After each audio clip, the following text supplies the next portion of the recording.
So I got this book called Preposterous Violence, and it's basically a critical theory book covering the history of how violence is used for entertainment.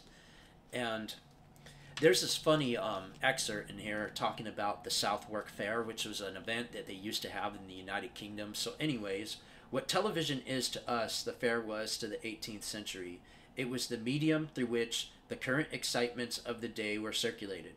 The transformation of the country fair from crop cycle celebration to carnival entertainment helped to end animal violence and to begin new stage diversions.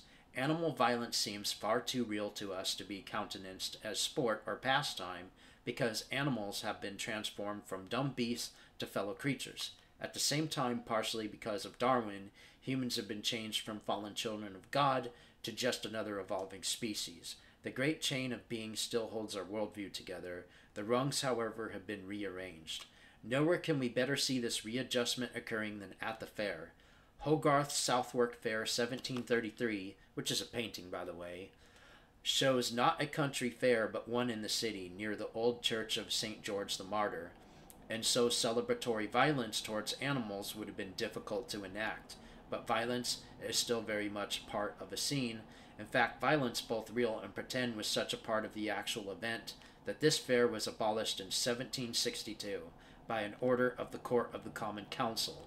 Until then, however, Southwark Fair, together with the more famous Bartholomew Fair, was a major medium of artificial uproar. And the context that's important here is there was a time when people in Europe, especially like lower working and lower class people, used to torture animals for entertainment and sport because that was their way of getting their amusement and their fun. And it's pretty sick and messed up, to be honest. But anyways, as with such modern displays, the fair called forth highbrow condemnation.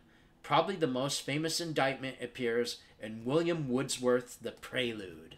And this is my favorite part of it, because even a name like William Wordsworth sounds like something you'd expect some rich, pretentious twat to have, you know?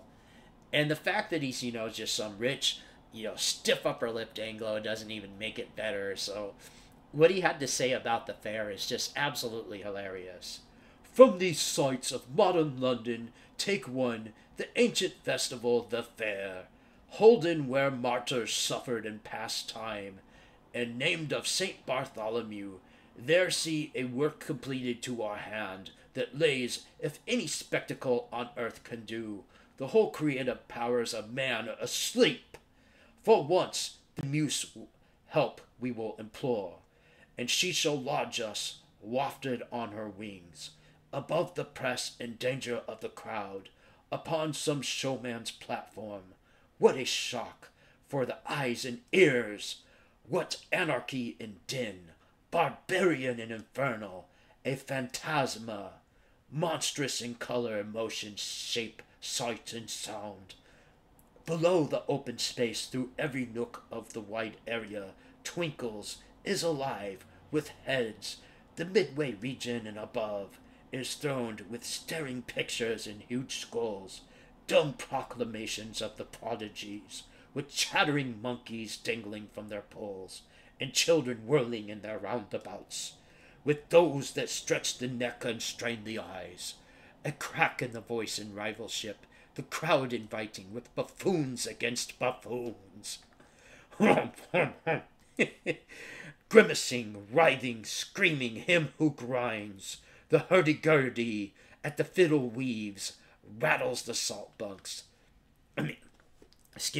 Rattles the salt box, thumps the kettle drum, and him who at the trumpet puffs his cheeks, the silver-collared Negro with his timbrel, equestrians, tumblers, women's, girls, and boys, blue-breeched, pink-vested, with high-towering plumes, all movables of wonder from all parts are here, albinos, painted Indians, dwarfs, the hosts of knowledge, the learned pig, the stone-eater, the man that swallows fire, giants, ventriloquist, the invisible girl, the bust that speaks and moves its goggling eyes, the waxwork, clockwork, all marvelous craft of modern Merlins, wild beast, puppet shows, all out of the way, far-fetched, perverted things, all freaks of nature, all Promethean thoughts of man is dullness, madness, and their feats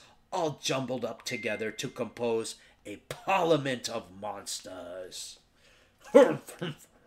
You know, and that stuff is just so funny when you read these just stuck up, stiff-nosed, pretentious twats, just sticking their nose down at, just punching down at the people. But, I just thought it would be funny to share that, and I thought that it would be great to share that with all of you.